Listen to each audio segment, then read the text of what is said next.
Commissioner Copps. Good morning.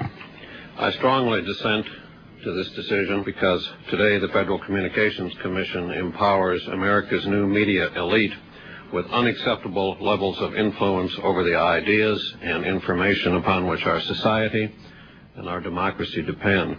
At issue is whether a few corporations will be ceded enhanced gatekeeper control over the civil dialogue of our country, more content control over our music, entertainment, and information, and veto power over what the majority of our families watch, read, and hear.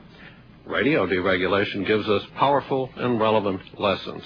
When Congress and the Commission remove radio concentration protections, we experience massive and largely unforeseen consequences. Diversity of programs suffered. Homogenized music and standardized programming crowded out local and regional talent.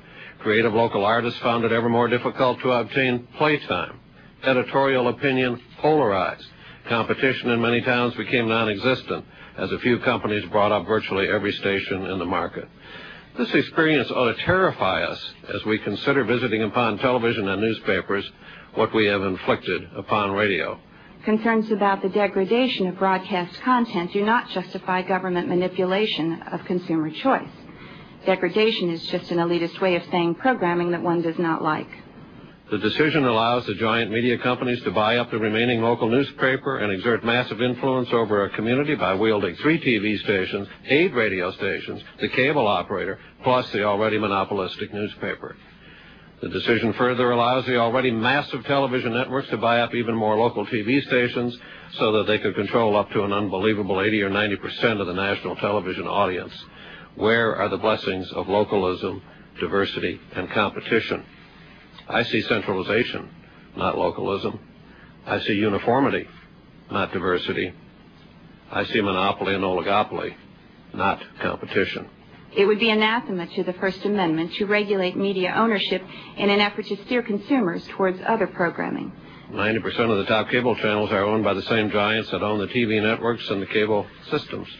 More channels are great, but when they're all owned by the same people, cable doesn't advance localism, editorial diversity, and competition. And those who believe the Internet alone will save us from this fate should realize that the dominating Internet news sources are controlled by the same media giants who control radio, TV, newspapers, and cable. I refuse to pour 1 ounce of cement to support a structure that dictates to the American people what they should watch, listen to, or think. The public reaction against the proposed changes has been unlike anything the FCC has ever seen. Of the nearly 750,000 comments we have received, nearly all oppose increased media consolidation, over 99.9%.